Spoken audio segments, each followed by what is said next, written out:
días a todos. Para mí es un placer estar compartiendo esta ponencia con ustedes. Colombia me ha recibido muy bien. Agradezco la invitación y pido disculpas por mi voz, pero les tengo que decir que después de 5 días de dar capacitaciones es el mejor día en que me encuentran con mi voz, así que es bastante. Muy bien, entonces vamos a estar hablando de las ventanas de la oportunidad en el periodo preescolar. Y esta charla, esta ponencia, se va a dividir en 3 partes.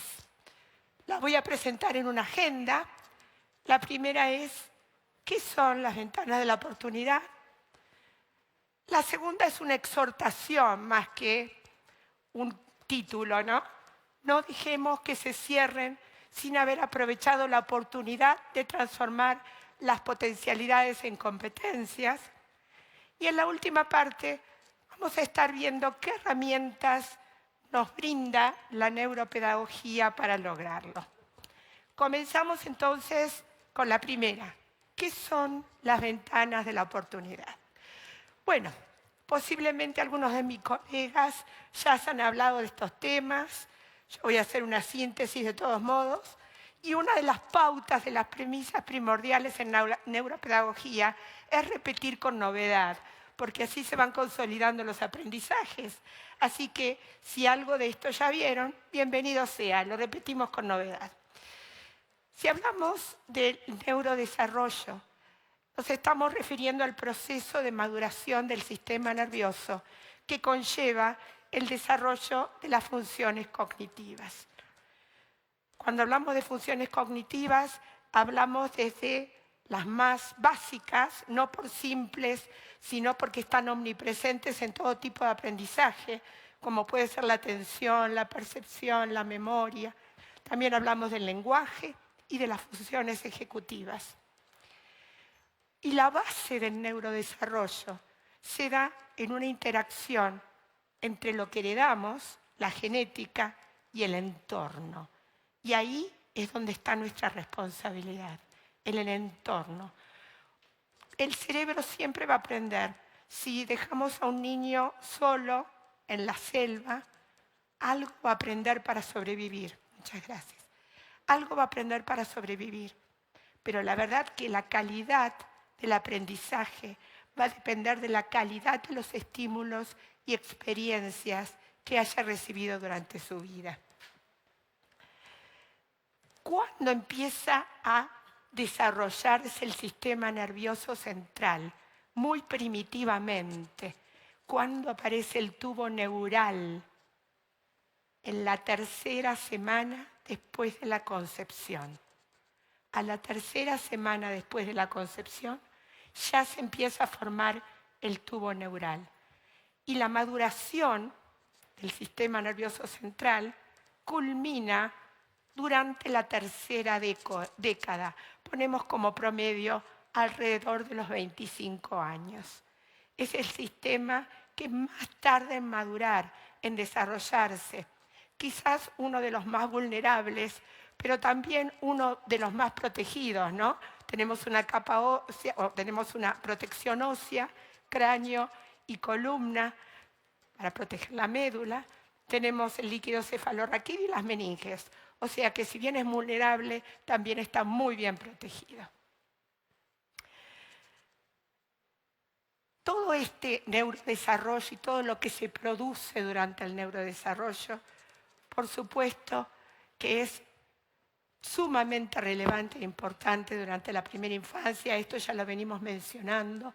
Durante los primeros 5 años es cuando se van a sentar las bases de esas habilidades que se van a convertir en competencias, tanto intelectuales como emocionales, y que van a determinar nuestra vida futura, nuestro éxito con respecto a nuestro futuro. Bueno, ¿cuál es el órgano del aprendizaje? Esto ya seguramente lo habrán visto, lo saben, es el cerebro. Pero, ¿por qué el cerebro es el órgano del aprendizaje? Posiblemente también todos sepamos que si hablamos de células cerebrales, vamos a hablar de las neuronas, pero hay otras en caso de que no lo recuerden, las neuroglías, que también son células cerebrales y que son importantísimas para que las neuronas funcionen correctamente. Pero bueno, ahora vamos a hablar de las neuronas como unidad básica funcional. Pero ¿por qué el cerebro es el órgano del aprendizaje? Porque cada vez que comprendo algo, que vivencio algo, y no estoy diciendo que aprendo, estoy diciendo cada vez que aprendo, que vivencio, que siento algo, un grupo de neuronas va a formar una red neuronal que va a ilustrar esa vivencia, esa experiencia. Esa red neuronal es muy vulnerable, a menos que esté conectada con un impacto emocional tremendo. Pero si no, es muy vulnerable. Y si no se repite la experiencia, esa red neuronal se va a desarmar. Y las neuronas se utilizarán para otros conocimientos que el cerebro considere más importantes. ¿Cuáles van a permanecer? Las que tienen que ver con la supervivencia, las experiencias que tienen que ver con el aprendizaje para la supervivencia, las que son altamente emocionales y las académicas que considere significativas y que haya repetido para poder consolidar esa red. Si no, las académicas me las olvido. ¿Cuántos de ustedes, si yo ahora les diera una evaluación que hicieron en la escuela media o en la secundaria y en la cual se sacaron la nota tope, si les doy esa misma evaluación, ahora se sacarían esa calificación? A menos que hayan estudiado, bueno, esa disciplina, ¿no? No creo que muchos. Quiere decir que eso no se aprendió. Solo se aprende aquello que podemos evocar en el momento oportuno y de forma competente. O sea, una de las preguntas para reflexionar es cuánto aprendemos en la escuela. Más bien, como dice una amiga mía, una psiquiatra chilena, aprendemos de mentiritas. Aprendemos para guardar las cosas en nuestra memoria de plazo intermedio, para aprobar el examen, y después esa red neuronal se diluye. Entonces, recordemos que comprender no es aprender. Necesito repetir, y si es con novedad, mejor. Y aprobar tampoco es aprender. Muy bien.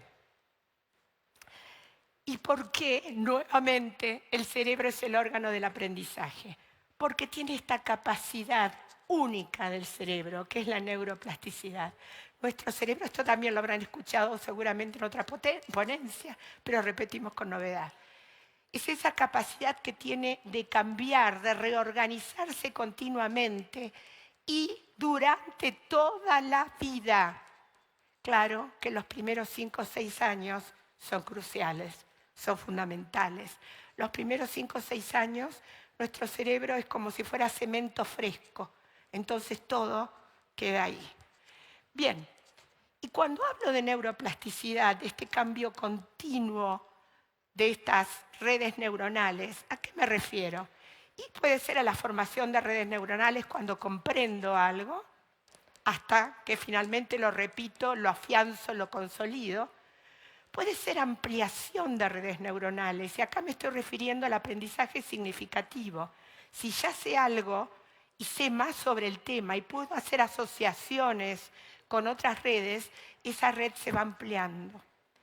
Y también puede ser el desarme de redes neuronales, que tiene que ver tanto con lo que estuvieron hablando las ponencias anteriores, sobre todo con la de Fernando. Estamos en un momento en que la neuroplasticidad negativa, pero no porque sea mala, es negativa, sino porque se desaprende, se desarman redes, es muy frecuente. En algo muy simple, si yo tengo la contraseña de un aparato tecnológico y después la cambio, y no la anoto y la busco difícil encima. Al otro día voy y quiero encenderlo, no puedo. ¿Qué pasó? Ay, la cambié la contraseña. ¿Cómo era? Así. Y después varios intentos me la recuerdo. Al otro día ya me resulta más fácil recordarla. Hasta que finalmente ya se formó la red neuronal con la contraseña nueva, con ese aprendizaje, y se diluyó, se desarmó el de la contraseña vieja. ¿sí? Entonces, fíjense el trabajo neurobiológico que tienen nuestros estudiantes cuando aprenden algo mal. Pedrito, hiciste esto mal. Vení que te lo explico. Le explico. ¿Lo comprendiste? A ver, hacelo. Excelente. Te voy a dar algo de tarea para ver cómo lo haces para mañana. Al otro día viene Pedrito, un desastre otra vez. Pero Pedrito, te lo expliqué, lo hiciste bien. ¿Qué pasó? Pedrito todavía no terminó de desarmar la red neuronal con el aprendizaje erróneo y armar la red neuronal con el aprendizaje correcto, porque necesita tiempo y necesita repetición. Así se aprende. El aprendizaje necesita repetición con novedad para que realmente se consolide.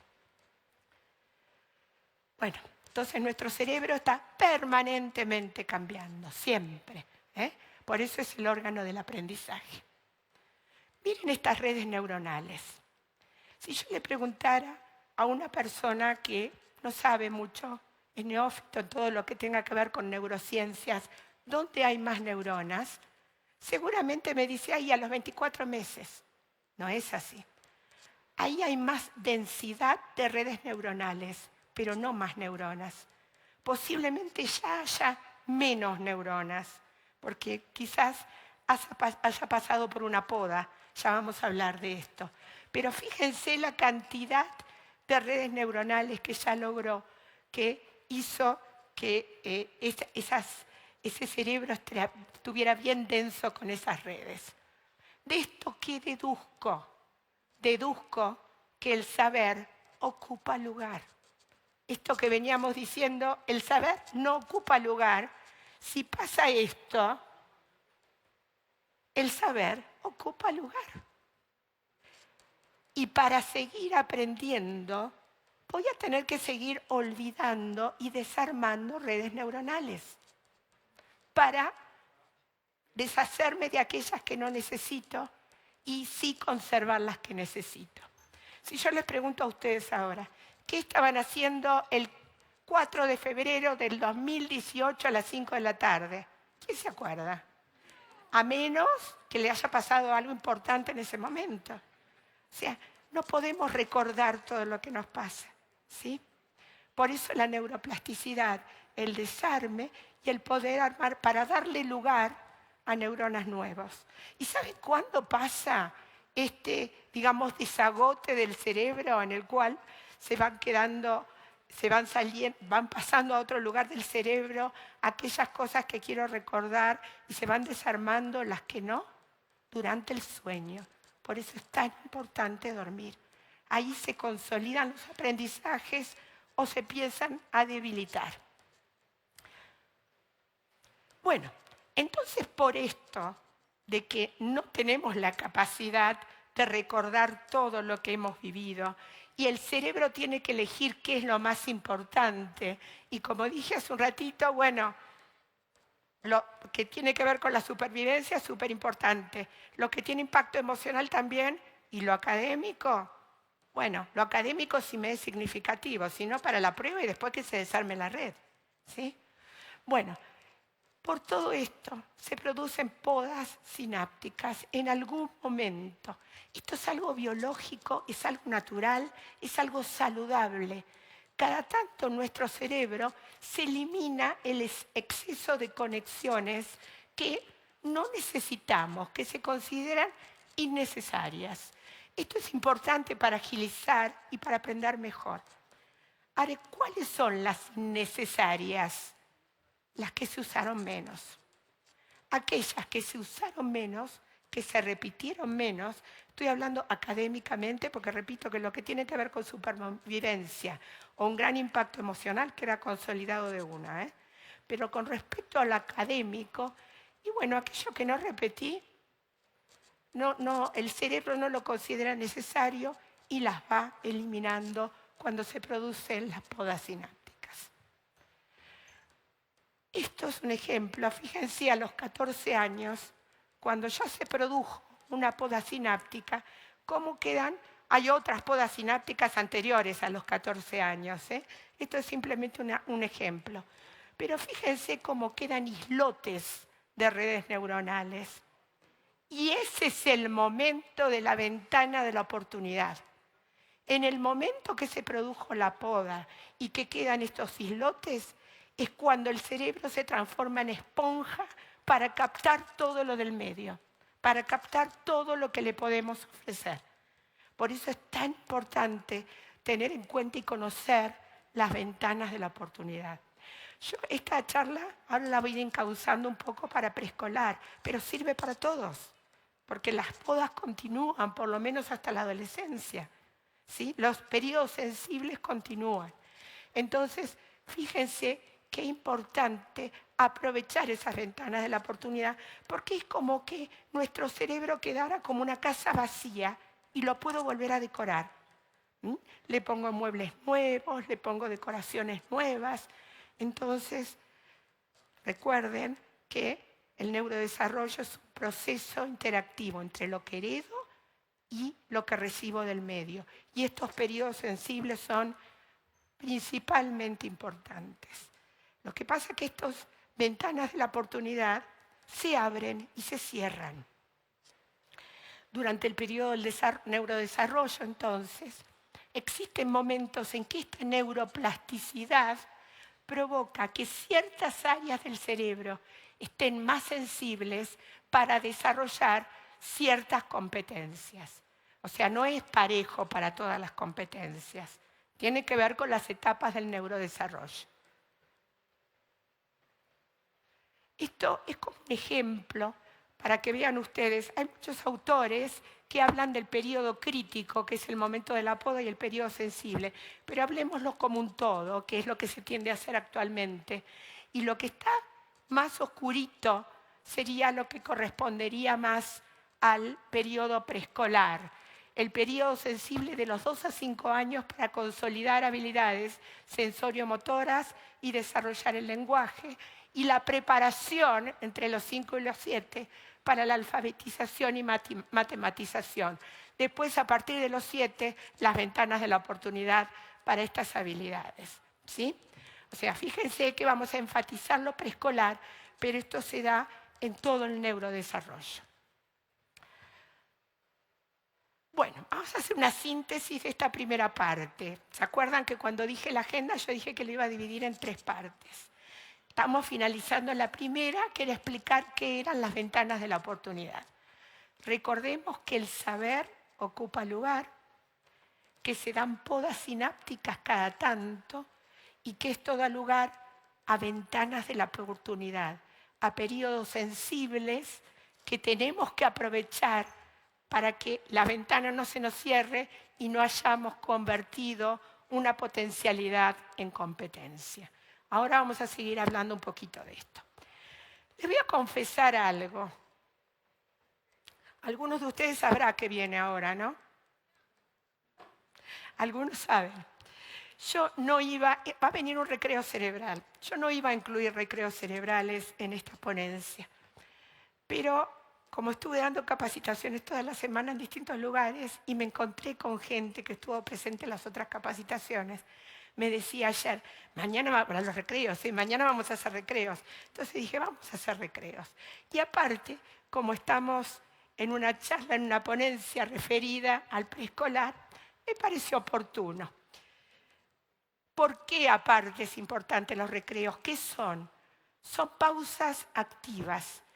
Una de las cosas que vamos a ver después es que la atención selectiva, lo que implica focalizada, sostenida, selectiva, elijo a qué prestar atención, es fluctuante, inexorablemente fluctuante. Ustedes no me pueden negar que durante mi ponencia y la de mis colegas, en algún momento dijeron, uy, esta tarde tengo que comprar las cosas para mañana, uy, todavía no, uy, estará lloviendo, no traje nada, o se quedaron pensando, procesando información sobre lo que los ponentes íbamos diciendo. Esos son periodos de intromisión, de divague, podríamos decir. Eso es inexorable, perdón por la voz. Y la atención es fluctuante en todos nosotros, niños, adolescentes, adultos, tengamos o no una condición con respecto a la atención. Entonces, los recreos, este tipo de recreos, hacen y se los aconsejo para cuando sus estudiantes los vean, que están, como decía una profesora mía, con ojos de vaca mirando pasar un tren, que nos miran pero no nos están escuchando, que vengan, utilicen un recreo cerebral para volverlos al aquí y a la hora. Y después puedan recuperar la atención plena. Entonces, como ya trabajaron muchísimo ayer, hoy ya estamos finalizando, seguramente están cansados y nos viene bien un recreíto. El que voy a hacer, los recreos cerebrales pueden ser lúdicos, pueden ser procesuales, pueden ser de atención plena pura o mixtos. El que vamos a hacer ahora es lúdico, pero tiene que ver, tienen que fijarse de que esos recreos no sean juego per se o lúdico per se. Tienen que estar relacionados con el apelar a alguna competencia cognitiva. Y yo ahora voy a apelar a la atención auditiva selectiva de ustedes.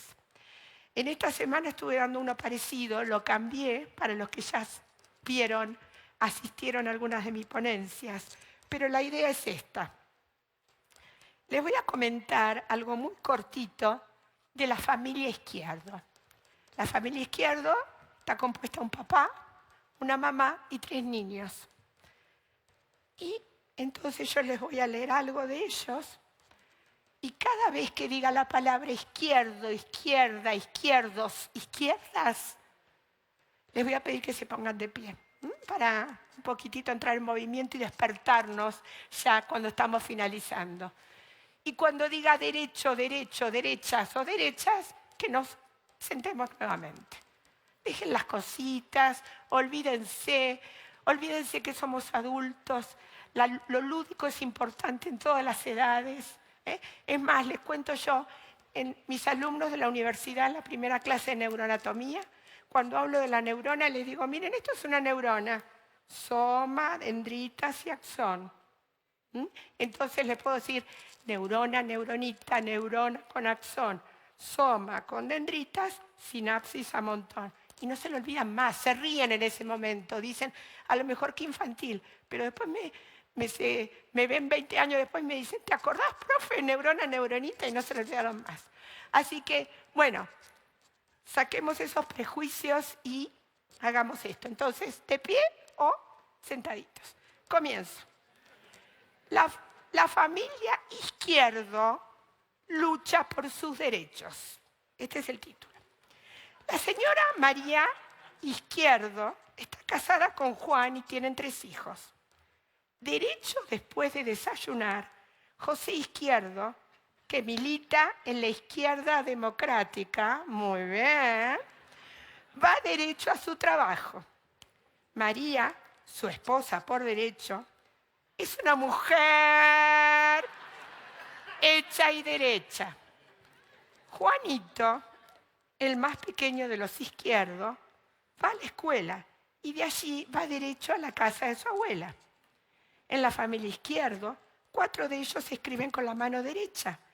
Jorge es el único que escribe con la izquierda. Estadísticas demuestran que 1 de cada 9 personas es zurda, utilizando entonces la mano izquierda para escribir y 9 de cada 10 utilizan la derecha.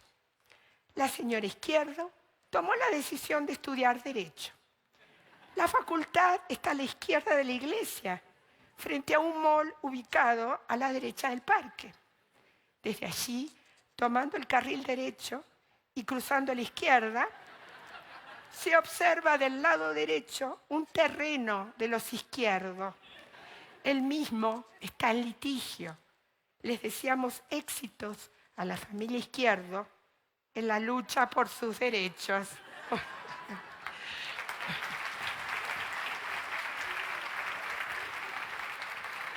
Bueno, muchas gracias.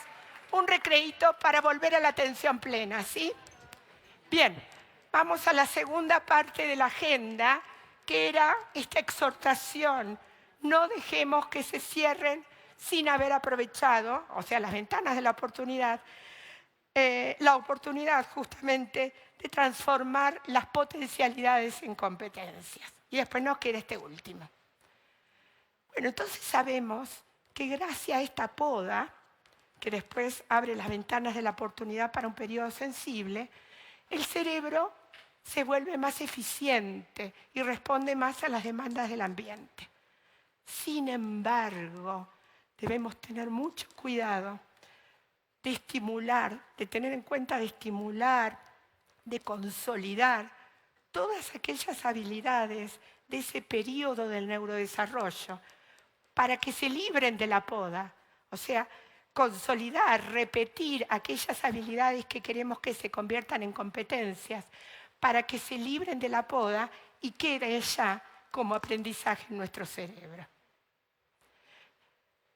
Algo muy simple como para recordar las diferencias entre potencialidades, habilidades y competencias. Yo siempre, porque me resulta muy práctico, hago referencia a un ejemplo autorreferencial. A mi marido le encanta navegar y hace nudos marinos. A mí no me gusta ni me interesa hacer nudos marinos. Ahora, ¿tengo el potencial para aprender a hacer nudos marinos? Obvio, el potencial lo tengo. ¿Qué necesito hacer para aprender a hacer nudos marinos, para adquirir la habilidad? Y posiblemente observar cómo los hace y practicar mucho. Ahí puedo adquirir la habilidad. Pero ¿cuándo seré realmente competente en hacer nudos marinos?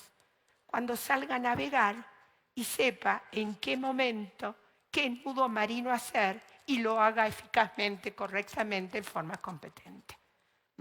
Entonces, pequeño repasito para pasar del potencial a la habilidad, a la destreza y finalmente a la competencia.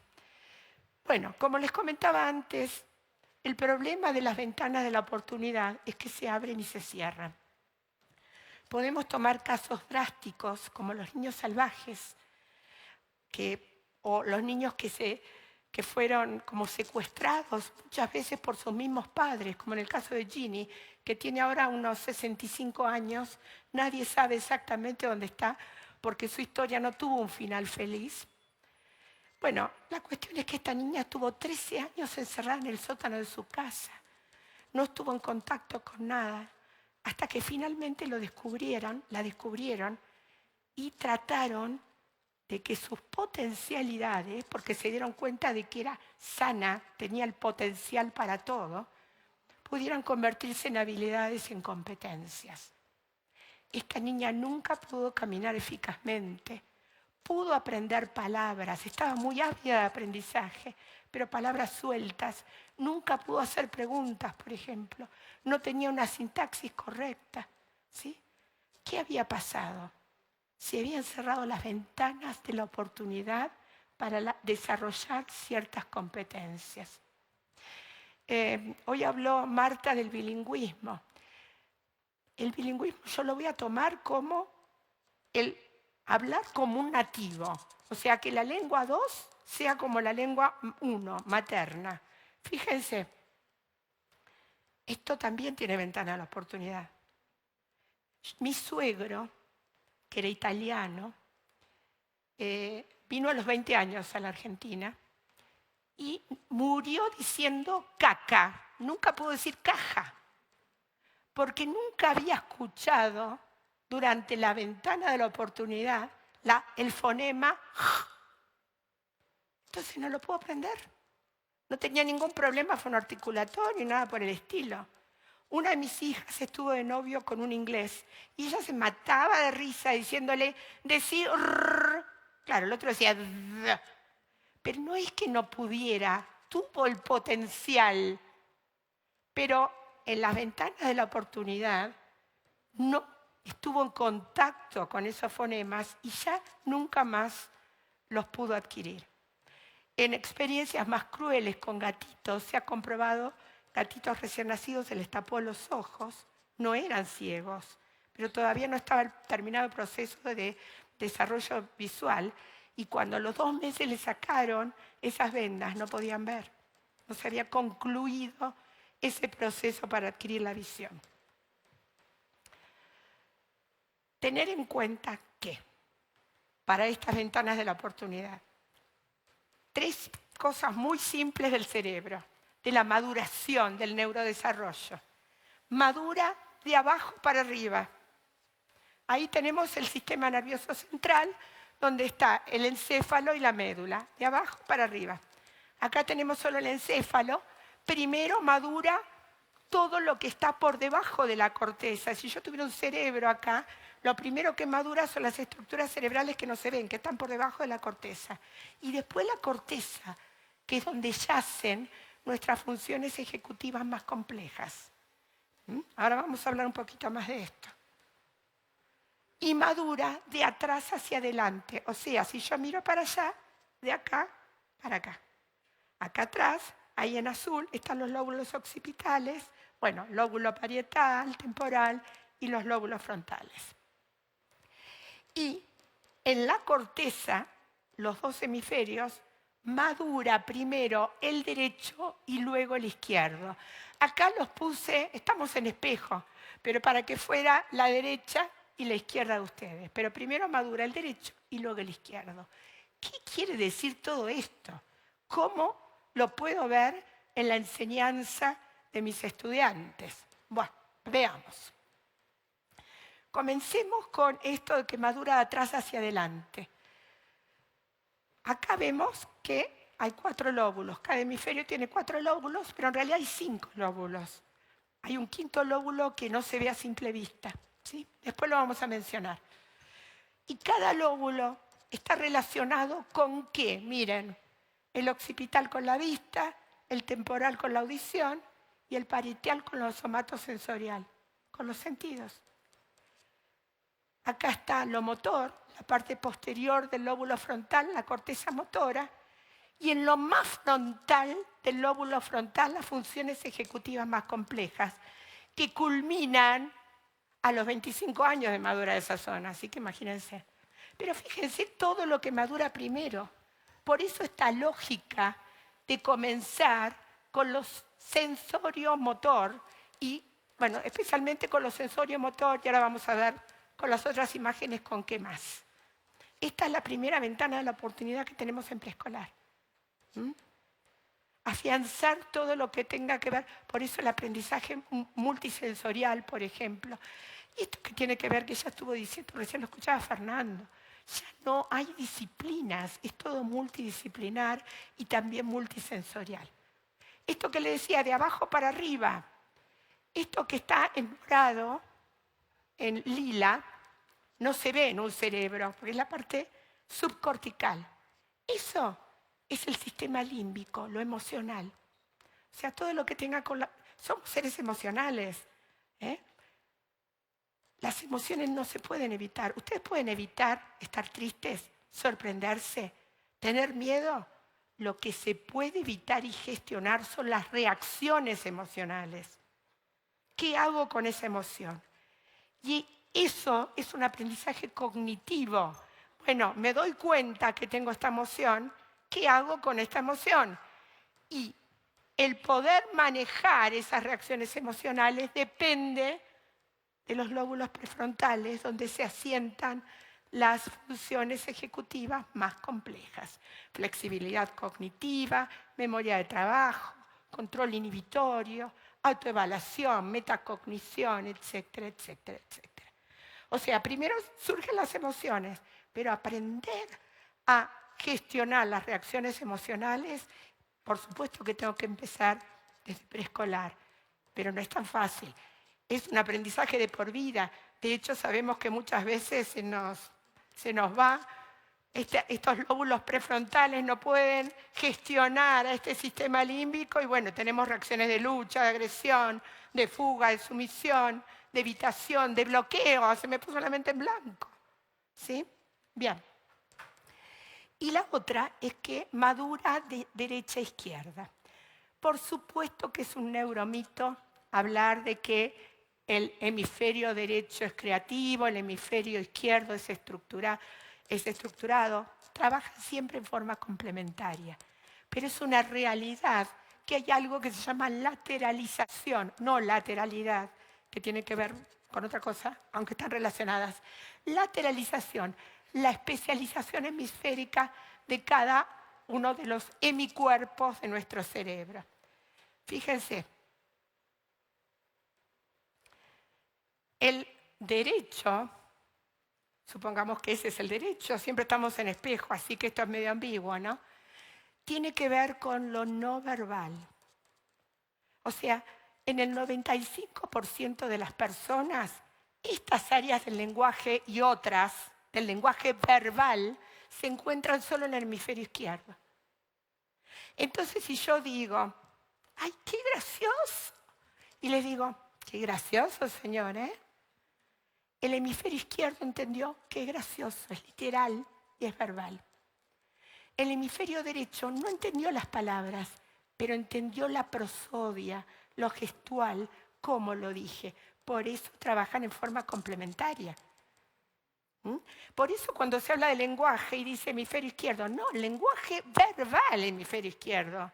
Pero el lenguaje no verbal, que muchas veces es más importante porque cómo decimos algo cambia completamente la carga emocional de un mensaje, es del hemisferio derecho. Bueno, se desarrolla primero el hemisferio derecho y luego el hemisferio izquierdo. Todo lo que tiene que ver con la imitación, la imagen, lo no verbal. Por eso después también adquirimos la lectoescritura, etc. Fíjense en estos bebés que seguramente no adquirieron el lenguaje verbal, ya se pueden comunicar. ¿Sí? Bien, vamos cerrando la segunda parte y otra vez la síntesis. Recordar que durante este neurodesarrollo tenemos que empezar desde el potencial y recordemos que todos tenemos potenciales, porque la neuropedagogía, y ahora lo vamos a ver, se basa en un aprendizaje basado en fortalezas. Todos podemos aprender, aunque tengamos ciertas condiciones, ¿sí? Entonces, si el niño no aprende de la forma que les enseñamos, no le estamos enseñando de la forma que él puede aprender. Niño, adolescente, adulto. Bien, entonces, pasar del potencial, pasar por la habilidad hasta la competencia.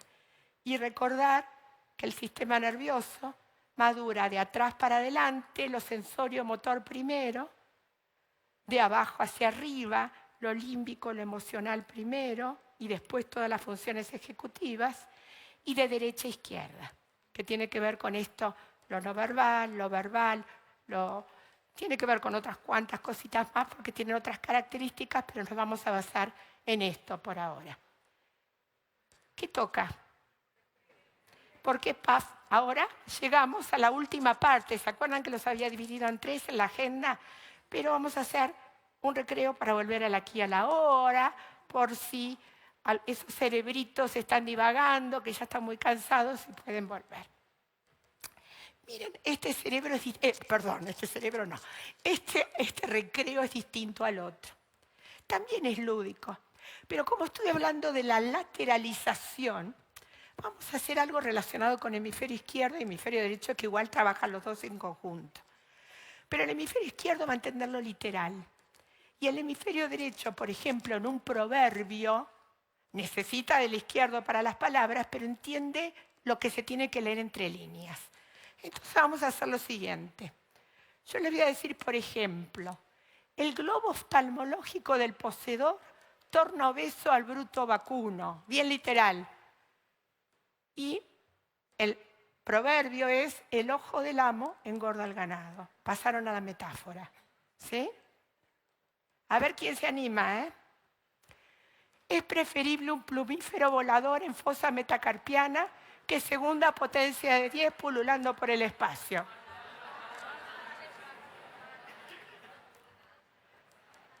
Al quino objeto de un obsequio no se le aquilatan las piezas autoplásticas.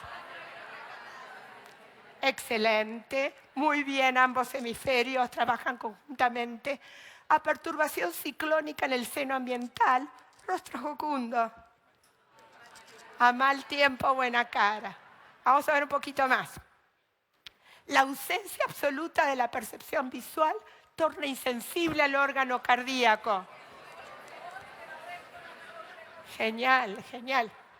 Ocúpate de la alimentación de las aves córvidas y éstas extirparán las estructuras de tus fosas orbitarias que reciben los estímulos visuales.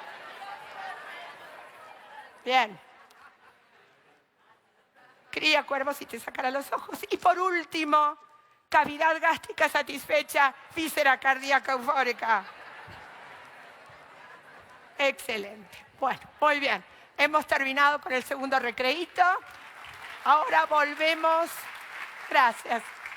Volvemos a la tercera y última parte de nuestra agenda, que tiene que ver con qué herramientas nos brinda la neuropedagogía para lograr esto, para que no se nos cierre la ventana de la oportunidad sin haber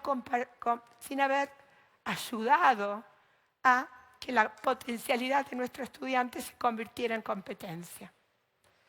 Primero, dos palabritas acerca de la neuropedagogía. Porque vieron que ahora todo es neuro, todo tiene el prefijo neuro. Bueno, veamos. Las neurociencias en un momento se unen con la psicología cognitiva. De esto surge la neurociencia cognitiva. ¿Sí? Entonces podemos definir a la neurociencia cognitiva como la disciplina que estudia las bases neurológicas, eso depende de la neurociencia, de los procesos cognitivos, de los procesos mentales. Eso es de la psicología cognitiva. Recordemos atención, percepción, memoria, anticipación, control inhibitorio, intelectuales y emocionales, todo lo que tiene que ver con los procesos cognitivos. Uní bases neurológicas con procesos cognitivos y me dio neurociencia cognitiva. Y a esto se le unió la pedagogía, que se miró a la neurociencia cognitiva y dijo, de todo esto teórico que me brinda la neurociencia cognitiva, ¿qué puedo tomar yo para mejorar mi práctica pedagógica profesional? Cada vez que viajo a algún país de Latinoamérica y digo yo, me imagino lo que estarán pensando, porque me lo recalcan después. Bueno, entonces, ¿cómo podemos definir neuropedagogía? Disciplina que estudia el cerebro como órgano del aprendizaje. Es verdad que aprendemos con todo el cuerpo, no aprendemos solo con el cerebro. Y fundamentalmente, no me gusta decir esto, lo voy a decir pero no me gusta, fundamentalmente en preescolar, pero deberíamos utilizarlo siempre el cuerpo. Yo repito, perdón que sea autorreferencial, pero con mis estudiantes de la universidad, después que le hablamos de las distintas redes neuronales, cómo se hacen las sinapsis, de los neurotransmisores, les digo, bueno, ahora pónganse de pie y armen una gran red neuronal.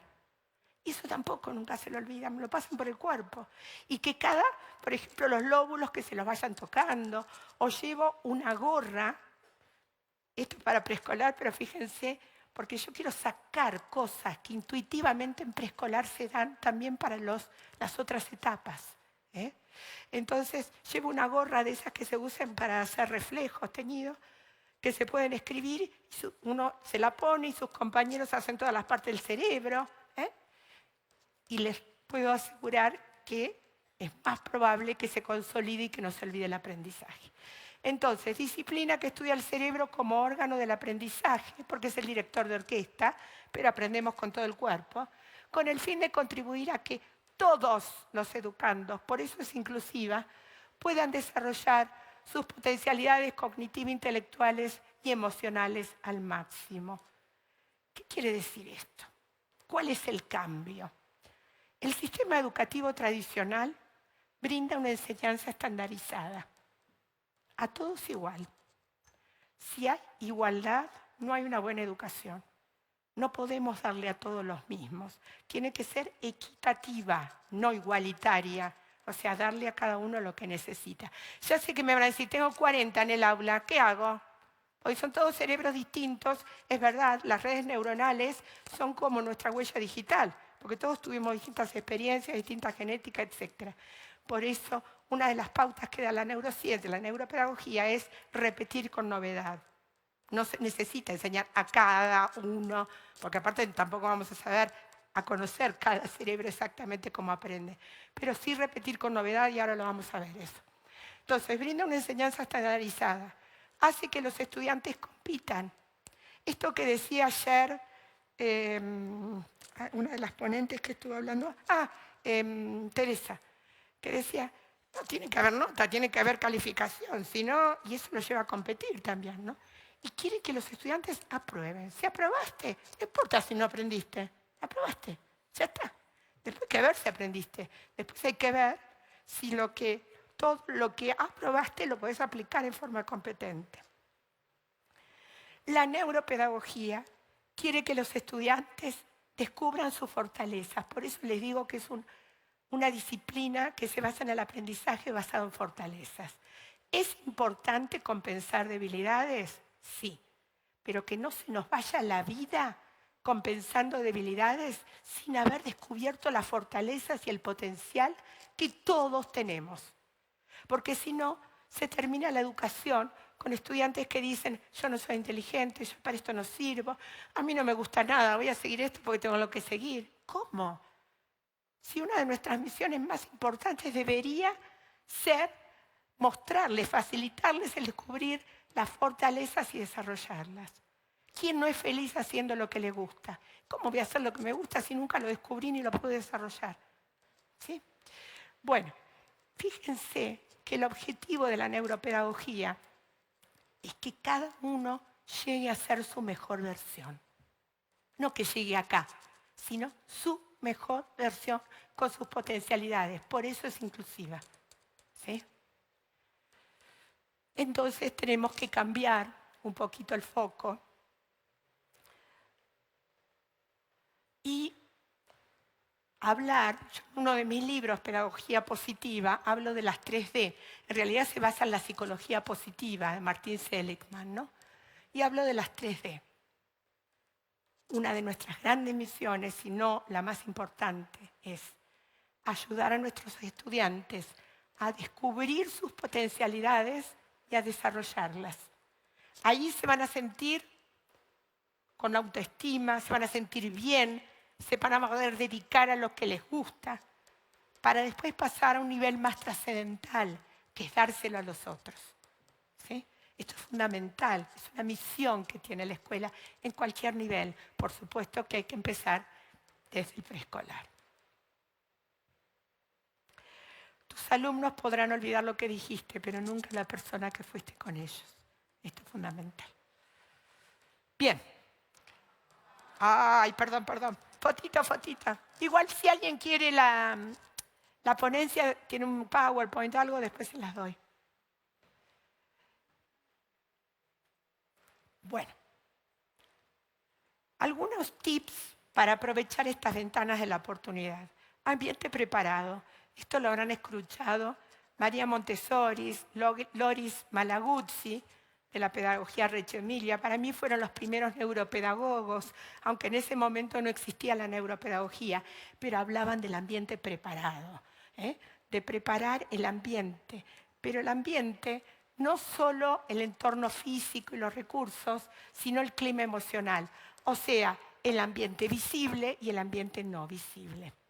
Del ambiente visible no voy a hablar mucho porque podríamos hablar, un curso podríamos hacer. Se necesita luz, pero esto tiene que ver con el sentido común, sí. Pero ¿sabes qué pasa? Si no hay suficiente luz, y sobre todo si es luz natural mejor, la glándula pineal no recibe los rayos lumínicos y empieza a producir melatonina y los chicos se te duermen. Por ejemplo, cosas que son de sentido común pero que tienen base científica. Si tenés a 2 horas a chicos sin tomar agua, el primero que sufre es el cerebro y empieza literalmente a encogerse y empiezan a sufrir los procesos mnemónicos, los que tienen que ver con la memoria. También se puede hablar de los espacios, como mencionaron mis colegas. ¿Cómo preparo el espacio? ¿Se necesitan sillas? ¿Cómo? ¿Puedo ir a otro lado? Va a depender de la actividad, de lo que quiero lograr. O sea, esto sería con respecto al entorno físico, se podría hablar muchísimo más. Pero hablemos un poquito del clima emocional. ¿Cómo te ven? ¿Cómo nos ven? Una de las principales, bueno, empezamos siempre por la emoción. Ya Fernando también lo dijo y se me adelantó, porque yo voy a hablar que de la emoción pasamos a la motivación y de la motivación a la acción. En 2 minutos, porque me quedan 5, así que me tengo que apurar. Bueno, el apego. El apego, generalmente cuando se habla de la teoría del apego, se habla con respecto de los niños con los cuidadores, pero también existe el apego educativo. Y muchas veces somos apegos sustitutos de los padres también, sobre todo en preescolar. Crear ese clima, ese vínculo profundo en el que yo crea en mis alumnos. No hay mejor educador que el que cree en sus alumnos, el que no les pone techo, por más que tengan alguna condición. Porque si no ya, ¿para qué le voy a dar si esto no lo podrá hacer? No lo podrá hacer como lo explicaste, como lo diste.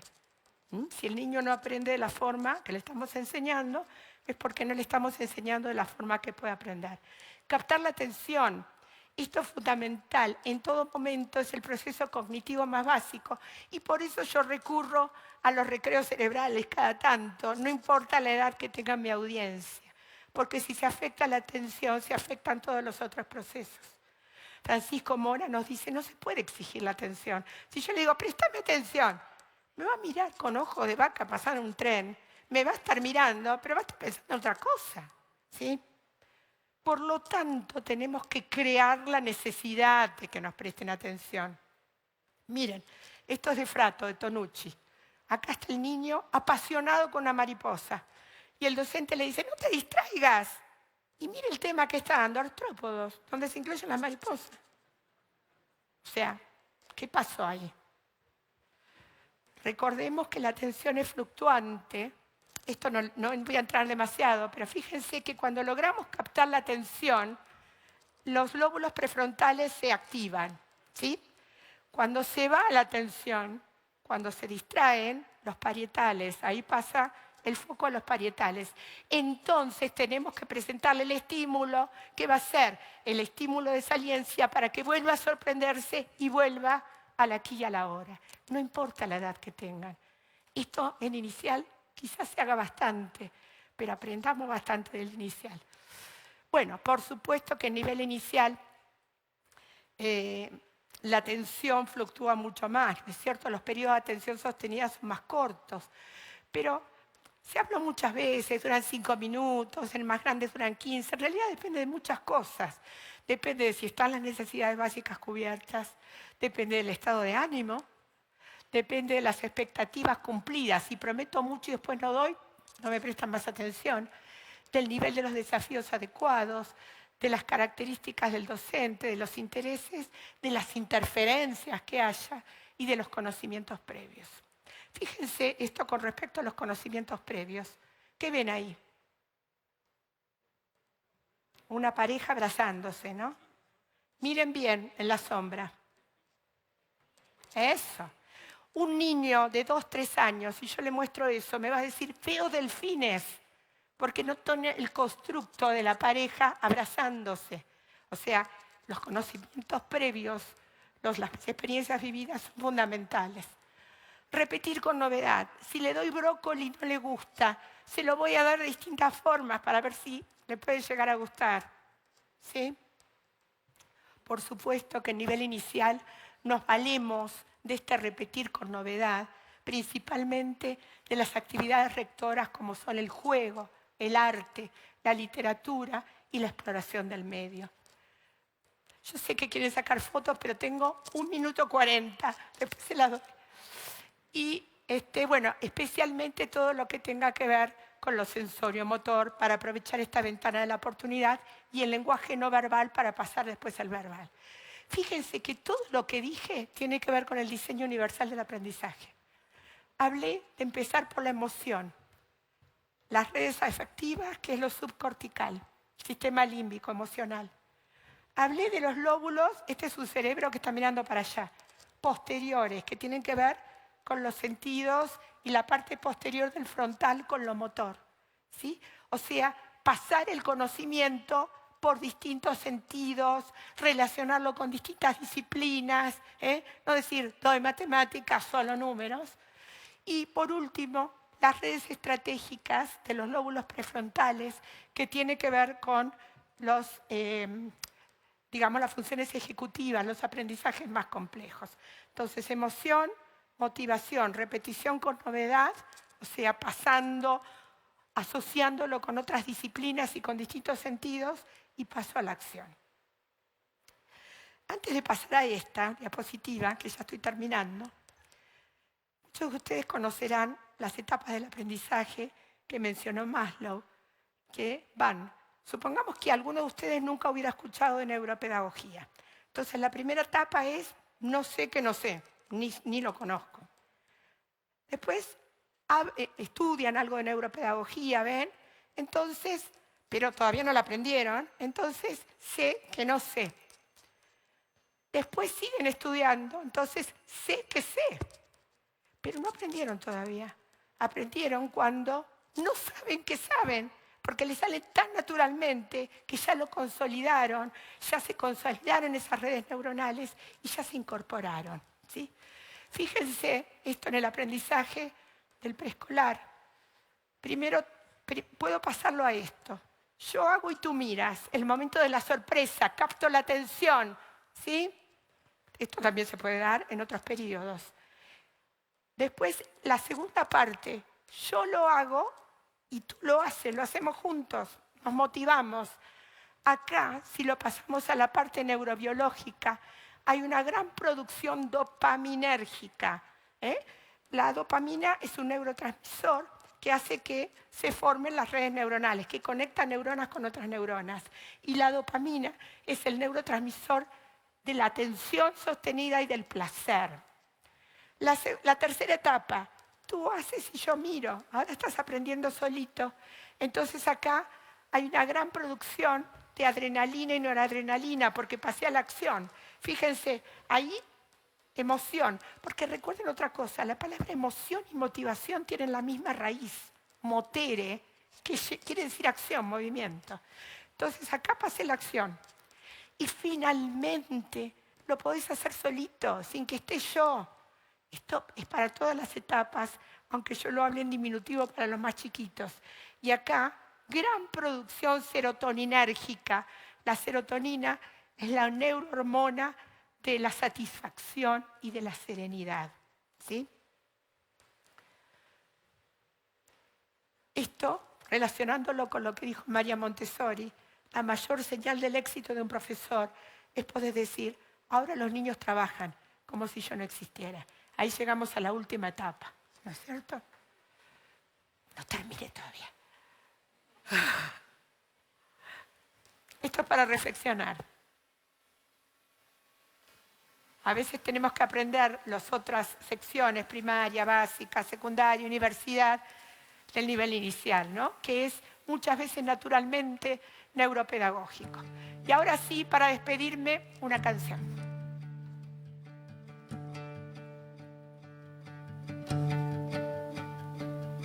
Cuida de mis labios, cuida de mi risa, llévame en tus brazos, llévame sin prisa. No maltrates nunca mi fragilidad, pisaré la tierra que tú pisas, pisaré la tierra que tú pisas. Cuida de mis manos, cuida de mis dedos, dame la caricia que descansa en ellos. No maltrates nunca mi fragilidad, yo seré la imagen de tu espejo, yo seré la imagen de tu espejo. Cuida de mis sueños, cuida de mi vida, cuida a quien te quiere, cuida a quien te cuida. No maltrates nunca mi fragilidad, yo seré el abrazo que te alivia,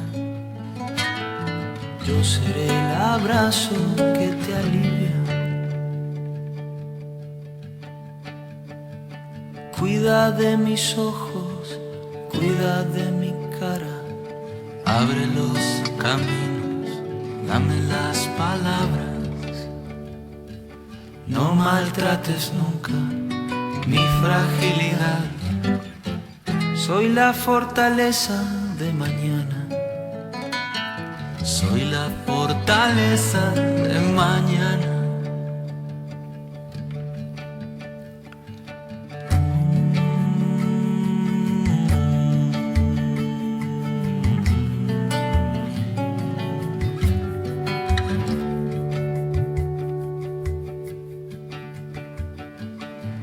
Cuida de mis sueños, cuida de mi vida, cuida a quien te quiere, cuida a quien te cuida. No maltrates nunca mi fragilidad. Yo seré el abrazo que te alivia. Yo seré el abrazo que te alivia. No maltrates nunca mi fragilidad. Yo seré el abrazo que te alivia.